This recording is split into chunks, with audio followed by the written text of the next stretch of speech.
isomo bita ibintu mwize muri chimie byo bita changement chimique bitandukanye na changement physique. Changement physique ikintu gishobora guhindura shape cyangwa se imiterere yacyo ariko kikagumana umwimerere wacyo. Mu gihe changement chimique bihindura imiterere yacyo kandi kigahindura na form, ni ukuvuga reaction. Ni ukuvuga reaction chimique cyangwa se reactif irahinduka.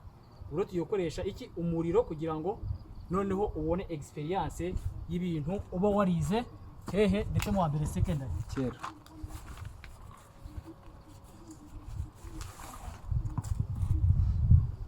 Ibiti cyane niba cyaka.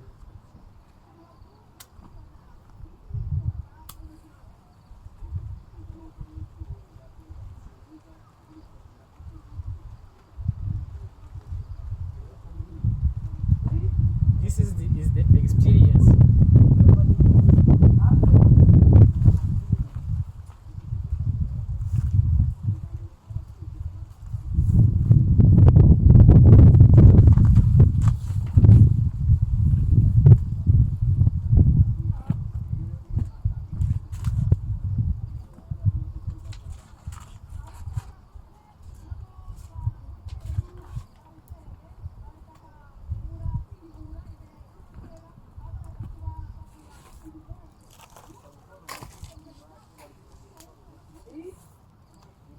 Learning by experience.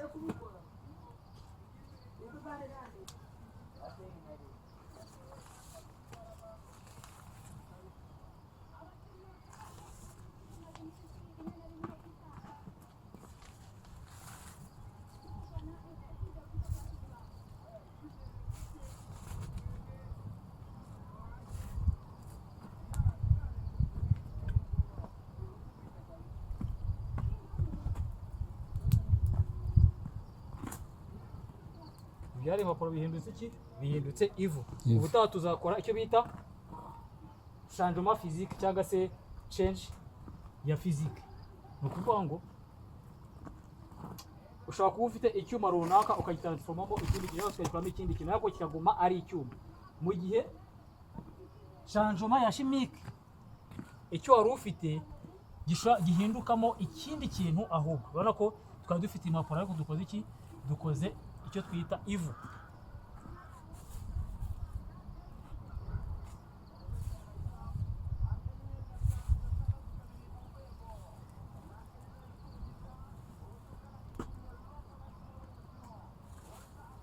Iryo vusi ushobora kurikoramo ikindi kintu.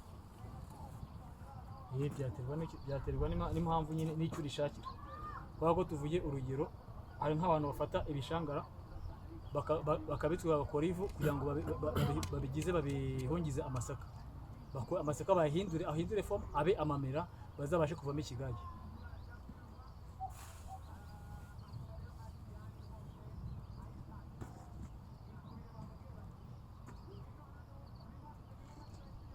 Iyo uwo mwotsi ubwo nta kintu ushobora gutera kijyanye n'iki?